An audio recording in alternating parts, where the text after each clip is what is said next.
Market में crash आ गया है, आईसीआईसीआई हो गया, हमारा एचडीएफसी हो गया, एसबीआई हो गया, इंडसइंड बैंक हो गया, है ना, ये सारे इंडेक्सेस शामिल। मान लीजिए कोई चीज़ 100 रुपए की मिलती है, चीज़ ऐसी सिचुएशन आ जाती है तो मार्केट में करेक्शन आता है। अगर महंगाई एक लिमिट से ज़्यादा ऊपर चली जाएगी, वो वैल्यूएशन को जस्टिफाई करती है। निफ्टी जितना जल्दी रिकवर नहीं करेगा, उससे ज़्यादा तेज़ी से स्मॉल कैप या मिड कैप रिकवर करते हैं। जय हिंद। नमस्कार दोस्तों, मैं हूं अंकुर। आशा करता हूं आप सब अच्छे होंगे। और काफ़ी टाइम से आप सुन रहे होंगे कि मार्केट में क्रैश आ गया है, 2008 से भी बड़ा क्रैश आने वाला है, या आपको एसआईपी बंद कर देनी चाहिए। इस तरीके की बहुत सारी बातें बाज़ार में हो रही हैं। और मैं वीडियो आगे बढ़ने से पहले आपको एक बात बता दूं, मैं ये एज्यूम करके चल रहा हूं कि आप शेयर बाज़ार में कुछ नहीं जानते हैं, बिल्कुल आपको निफ्टी का भी नहीं पता है। तो इस कॉन्टेक्स्ट में इस सब चीज़ों को ध्यान में रखते हुए मैं आपको समझाने की कोशिश करूंगा कि आखिर ये सब चीज़ें होती क्या हैं, इनके पीछे क्या साइकोलॉजी होती है, बाज़ार में करेक्शन किस तरीके से आते हैं, है ना। इन सब चीज़ों को हम समझने की कोशिश करते हैं। ठीक है, बिल्कुल चिंता करने वाली बात नहीं है। अगर आप मेरा वीडियो देख रहे हैं तो बिल्कुल डरने वाली ज़रूरत नहीं है। ठीक है, चलिए समझने की कोशिश करते हैं एक बार। आपने देखा होगा बाजार में एक टर्म होता है निफ्टी 50। ठीक है, इसके ऊपर आप फोकस करिए। जब हम निफ्टी 50 की बात कर रहे हैं तो निफ्टी है, इसके आगे एक 50 लिखा हुआ है। इसका मतलब ये है कि इंडिया में जितनी भी टॉप की 50 कंपनियां हैं, पूरे देश में जो भी टॉप 50 कंपनियां हैं, उनसे मिलकर ये एक इंडेक्स बना है जिसे हम निफ्टी 50 कहते हैं। ठीक है, अब इन 50 कंपनियों में रोज़ ऊपर नीचे जो है वॉल्यूम होता रहता है, जिसके बेसिस पे स्टॉक ऊपर नीचे जाता है। तो उसका समूह होता है जिसकी वजह से ये निफ्टी ऊपर जाता है या तो नीचे जा रहा होता है। अगर इन 50 कंपनीज़ में ज़्यादा कंपनियां अच्छा परफॉर्म कर रही होंगी तो ये इंडेक्स ऊपर जाएगा, अगर नहीं कर रही होंगी तो नीचे चला जाएगा। इतनी बात आपको क्लियर हो गई है? ठीक। अब एक टर्म होता है जिसको हम कहते हैं बैंक निफ्टी। बैंक निफ्टी जिसका आप नाम से बता सकते हैं कि इसमें सारे बैंकिंग स्टॉक्स शामिल हैं, जैसे आईसीआईसीआई हो गया, हमारा एचडीएफसी हो गया, एसबीआई हो गया, इंडसइंड बैंक हो गया, है ना, ये सारे इंडेक्सेस शामिल हैं। अभी इसने जो अपना लेटेस्ट जो हाई लगाया है वो लगभग 26,200 के आसपास लगाया है। और अभी आप देख पा रहे होंगे कि मार्केट में करेक्शन जारी है, तो ये लगभग 12-14% के आसपास गिर चुका है। लगभग आप अगर इसकी बात करेंगे तो ये भी लगभग 56,000 के आसपास अपना हाई लगाया है और अब ये 49,000 के आसपास कुछ चल रहा है। ठीक है, इन दो चीज़ों को तो आप जान गए होंगे कि ये क्या है।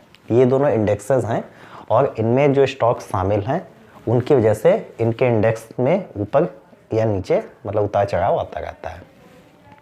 अब एक टर्म होता है जिसको आप कहते हैं फेयरली वैल्यूड, ओवर वैल्यूड या अंडर वैल्यूड। फेयरली वैल्यूएशन को आप सबसे पहले समझिए, आखिर फेयरली वैल्यूएशन होती क्या है। एक एग्जांपल से मैं आपको समझाने की कोशिश करता हूँ। हम हमेशा एग्जांपल देते हैं, एग्जांपल से क्या होता है ना, चीज़ें अच्छी तरीके से समझ में आती हैं। मान लीजिए कोई चीज़ 100 रुपए की मिलती है आज की डेट में, तो वो आप कहेंगे ठीक है। लेकिन अगर इसका दाम अचानक से 500 रुपये हो जाए तो आप कहेंगे ये चीज़ जो है ना थोड़ा सा ओवर वैल्यूड हो गई, यानी ओवर प्राइस्ड हो गई है। जब किसी चीज़ का दाम अचानक बहुत ज़्यादा बढ़ जाता है या आपको ऐसा लग रहा है कि इस चीज़ की ये वास्तविक कीमत नहीं है, इसकी जितनी कीमत होनी चाहिए ये उस कीमत से बहुत ज़्यादा ऊपर पहुंच चुका है, तो फिर क्या होता है, जब ये चीज़ ऐसी सिचुएशन आ जाती है तो मार्केट में करेक्शन आता है। क्यों?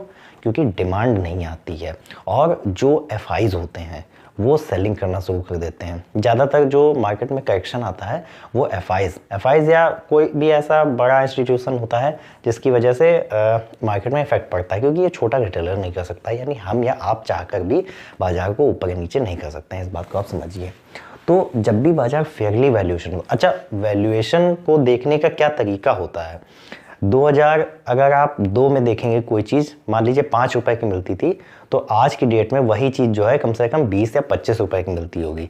तो टाइम के साथ में महंगाई बढ़ती है ना, लेकिन वो चीज़ जो है एकदम से नहीं बढ़ जानी चाहिए। यानी जो हमारा इन्फ्लेशन का ग्राफ है, इन्फ्लेशन को आप समझिए, मैं लिख देता हूँ।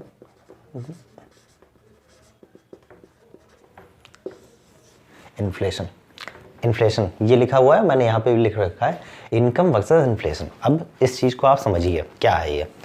इनकम और इन्फ्लेशन में एक संबंध होता है, यानी अगर महंगाई एक लिमिट से ज़्यादा ऊपर चली जाएगी और आपकी इनकम कम है तो जाहिर सी बात है आप उतना परचेस करेंगे नहीं। ये चाहे बाजार हो या आप चाहे व्यक्तिगत जिंदगी हो, दोनों जगह पे एक ही रूल अप्लाई होता है। तो इन्फ्लेशन बाजार के लिए अच्छा होता है, लेकिन इन्फ्लेशन अगर सडन आएगा, यानी अगर उसमें स्पाइक एकदम से ऊपर की तरफ चला जाएगा, तो ये बिल्कुल भी अच्छी बात नहीं है। तो मार्केट में करेक्शन आना है, तो वैल्यूएशन उसी हिसाब से जस्टिफिकेशन दिया जाता है कि वैल्यूएशन टाइम के हिसाब से जो है बढ़ता है। आज जैसे कोई चीज़ आप देखे होंगे कि बहुत पहले बहुत कम रुपए में मिल जाती थी, लेकिन आज की डेट में वो महंगी मिलती है। लेकिन आज की डेट के हिसाब से अगर आप उस चीज़ को देखेंगे तो वो वैल्यूएशन को जस्टिफाई करती है। उसी कॉन्टेक्स्ट में अगर आप बाजार को देखेंगे, निफ्टी 50 हो, हमारा बैंक निफ्टी हो, या पूरा हमारा इंडियन शेयर बाजार हो, तो उस कॉन्टेक्स्ट में जब देखेंगे तो आपको पता चलेगा कि क्या फेयरली वैल्यूएशन का क्या मतलब होता है। अभी एक और चीज़ होती है, एक चीज़ होती है, आपने देखा होगा, एक चीज़ तो होती है कि बाजार फेयरली वैल्यूड है कि नहीं है, यानी वो इन्वेस्टिंग के ठीक मौके होते हैं, आप उन जगहों पर पैसा लगाएंगे, ठीक है, करेक्शन होना एक अलग बात है, लेकिन वो वैल्यूएशन के हिसाब से जस्टिफिकेशन यानी जस्टिफाई करता है। अब एक होती है अंडर वैल्यूड, यानी जब मार्केट गिरना शुरू करता है, जब कोई बड़ा पैसा निकलना शुरू करता है, तो ज़रूरी नहीं है कि एक वो फेयरली वैल्यूएशन पर ही आके रुक जाए, वो कभी कभी काफ़ी नीचे भी चला जाता है, नहीं उसकी जो फेयर प्राइस होता है उसके भी नीचे चला जाता है। अब ये जो चीज़ होती है, यानी जब भी बाजार इस जगह पे जाता है अंडर वैल्यूड, यानी तो ये इस चीज़ को हम किस तरीके से देखते हैं, गोल्डन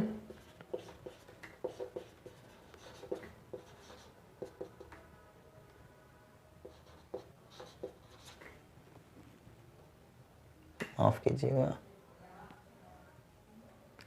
तो इस चीज़ को हम गोल्डन अपॉर्चुनिटी के तौर पे देखते हैं। ये जगह पे अगर आप अपने प्राइस, यानी अगर आपका बाजार आ गया है, आपका इंडेक्स आ गया है, तो जब इस जगह पे हम पैसे को इन्वेस्ट करते हैं तो हमारा फ़ायदा ज़्यादा होता है। तो हमेशा जब भी बाजार गिरता है तो हमें हमेशा इन जगहों का वेट करना चाहिए, ताकि हम ज़्यादा अच्छी वैल्यूएशन पा सकें। और अंडर वैल्यूड अगर हमें बाजार मिलता है तो वो मार्केट के लिए सबसे अच्छी सिचुएशन होती है। ठीक है, अब आप इस चीज़ को ना अवॉइड नहीं कर सकते हैं। Why you can't avoid the correction, मैंने लिख रखा है, क्योंकि क्या होता है, अब करेक्शन आने के पीछे वजह क्या होती है, उसके पीछे की क्या साइकोलॉजी है, क्यों इंस्टीट्यूशंस पैसा निकाल लेते हैं। अब इस चीज़ को मैं फिर एक एग्जांपल देता हूँ आपको, एग्जांपल समझने की कोशिश करते हैं।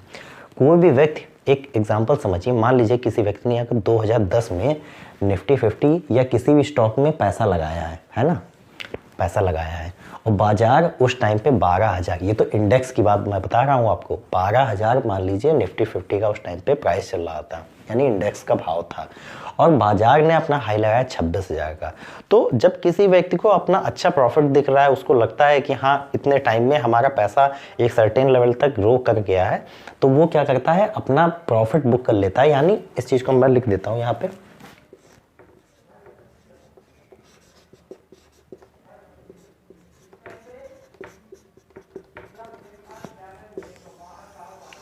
तो वहाँ पे क्या आती है, वहाँ पे प्रॉफिट बुकिंग आने लगती है।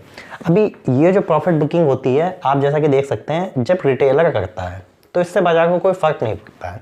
हालांकि आज की डेट में अगर आप देखेंगे तो रिटेलर्स, जब नंबर से आप उसको देखेंगे तो उनकी संख्या काफ़ी बड़ी है, तो बाजार को अब काफ़ी पुश या सपोर्ट कर सकते हैं। लेकिन जब भी इंस्टीट्यूशंस जो हमारे हैं सेलिंग करते हैं तो उससे बाजार में इफेक्ट पड़ता है। तो पहली चीज़ तो ये होती है कि जब हमारा पैसा एक जितना हमारा गोल है उस लेवल तक जब ग्रो कर जाता है तो हमारी प्रॉफिट बुकिंग आती है। दूसरी चीज़ ये होती है, जब भी हम इंस्टीट्यूशंस के तौर पे अगर हम देखें तो वहाँ पे जब उनको बाजार ओवर वैल्यूड दिखता है, यानी बाजार एक वैल्यूएशन से ऊपर जा रहा होता है, तो वो उस जगह पे चाह कर भी प्रॉफिट बुकिंग करना शुरू कर देते हैं। अभी इसकी एक और भी वजह हो सकती है, जैसे आपने देखा होगा इस समय इंटरनेशनल जो हमारा मार्केट है उसमें काफ़ी अनसर्टेनिटी चल रही है। तो यूएस में क्या हुआ है, जब हमारे जो प्रेसिडेंट ट्रंप आए हैं तो वहाँ क्या हुआ है, फेडरल रिजर्व ने जो है इंटरेस्ट रेट बढ़ा दिए हैं। मैं यहाँ पे लिख देता हूँ, यहाँ पे लिख देता हूँ,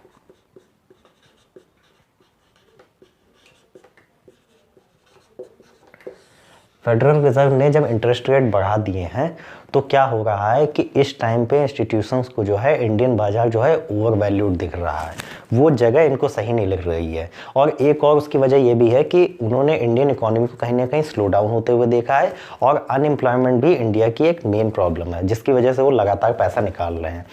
अब अगर आपने देखा होगा कि सितंबर 2024 से लगातार बाजार करेक्ट कर रहा है, एफआईएस को ये जगह ठीक नहीं लग रही है। अच्छा, उसकी भी एक दूसरी वजह ये है कि यूएस में जब क्या बोलते हैं फेडरल रिजर्व ने जब रेट बढ़ाए हैं तो उसका असर ये हुआ है कि कोई भी हो, आप इस चीज़ को ऐसे देखिए, चाहे हम हो या आप हो या कोई भी व्यक्ति हो, पैसा आदमी वहाँ इन्वेस्ट करता है जहाँ पे उसका पैसा ज़्यादा सेफर साइड में रहे।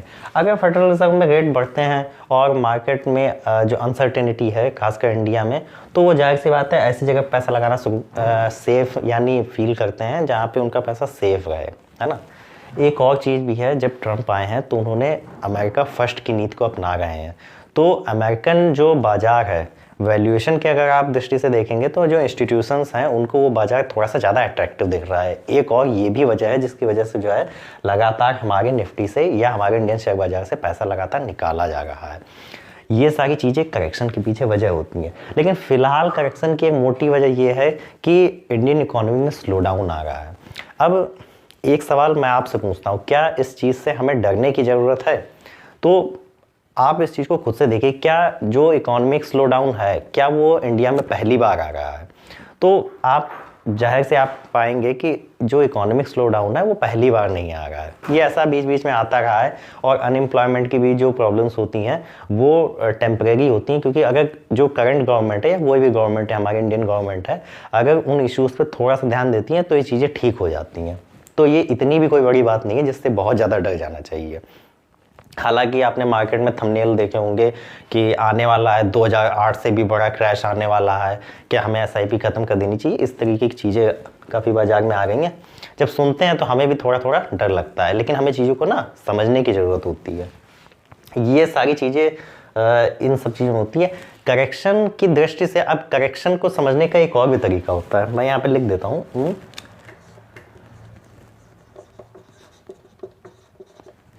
ये जो हमारा करेक्शन होता है ना, करेक्शन, अब इसको मैं एक और डिफरेंट तरीके से समझाता हूँ, बिल्कुल अलग तरीके से मैं आपको समझाने की कोशिश करता हूँ।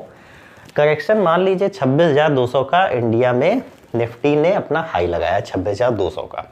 अब बाजार लगातार नीचे आ रहा है, ठीक है, मेरी बात को ध्यान सुनिएगा। बाजार मान लीजिए 2010 में था 12,000 के लेवल पे, 26,200 निफ्टी ने हाई लगाया। जब कोई बाजार 26,000 से और लगभग 13,000 के आसपास अगर आ जाए, ठीक है, तो इसका क्या मतलब हुआ? इसका मतलब ये हुआ है कि मार्केट में 50% का फॉल आ गया है ना। ये निफ्टी की बात कर रहा हूं। जब निफ्टी में 50% का फॉल आया है, इसका सिंपल सा मतलब ये है कि जो हमारा स्मॉल कैप है, स्मॉल कैप और जो हमारा मिड कैप है, इन दोनों को ऊपर जब आप नज़र डालेंगे तो इनमें फॉल रिलेटिवली इनके मुकाबले कम से कम यहाँ पे 60 से 70% तक फॉल आ जाएगा। निफ्टी जितना गिरता है करेक्शन के टाइम पे, इनमें फॉल रिलेटिवली उतना ज़्यादा आता है, लेकिन इनमें उतनी जल्दी रिकवरी भी आती है। निफ्टी जितना जल्दी रिकवर नहीं करेगा, उससे ज़्यादा तेज़ी से स्मॉल कैप या मिड कैप रिकवर करते हैं, है ना। तो अब आप ये सोचिए कि अगर आप 2010 में आप पैसा नहीं लगा पाए थे, बहुत सारे लोगों को ये लगता होगा कि बाजार गया बहुत ऊपर चला गया है और काश हम उस टाइम पे होते कि हमें पैसा लगाने का मौका मिल जाता। तो करेक्शन ये वो टाइम होता है जहाँ पे हमें वो चांस वापस मिलता है, जहाँ पे हम फिर उस जगह पे पार्टिसिपेट कर पाएँ, यानी चीज़ें हमें काफ़ी लोअर यानी चीपर प्राइस पे मिलती हैं। और कभी कभी ऐसा होता है कि हमें अंडर वैल्यूड, जैसा कि यहाँ पे मेंशन है, कभी कभी हमें चीज़ें एक फेयर वैल्यूएशंस के भी नीचे मिल जाती हैं। तो ये वो जगह होती है जहाँ पे पैसा जो बढ़ने की स्पीड होती है वो बहुत ज़्यादा हो जाती है, अचानक से आप पैसा बहुत ज़्यादा, क्योंकि आपने कभी भी देखा होगा, चाहे 2008 का चाहे क्रैश आप देखें, चाहे हर्षद मेहता के टाइम का आप क्रैश देखें, तो जो भी क्रैश हुए थे बाजार ने मैक्सिमम जो टाइम लिया है वो लगभग 2 साल 3 महीने, इससे ज़्यादा का टाइम लिया नहीं है।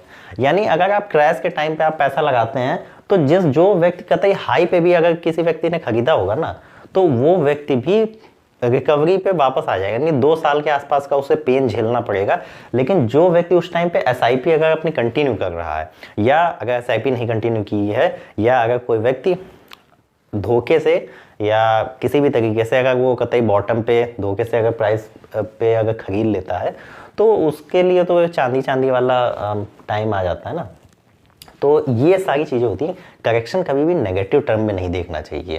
करेक्शन एक, अगर आप उसको पॉजिटिव एस्पेक्ट में देखेंगे ना तो आपको चीज़ें काफ़ी अच्छी लगेंगी। अभी शुरुआत के टाइम पे काफ़ी टाइम हो गया मुझे, तो जब मैं करेक्शन देखता था या बाजार में चीज़ें नीचे चली जाती तो मुझे थोड़ा सा ना अटपटा लगता था, देखने में अच्छा नहीं लगता था, पोर्टफोलियो कैसा है ना, ऐसी सारी चीज़ें होती रहती हैं। आपके साथ भी आई होप होता होगा।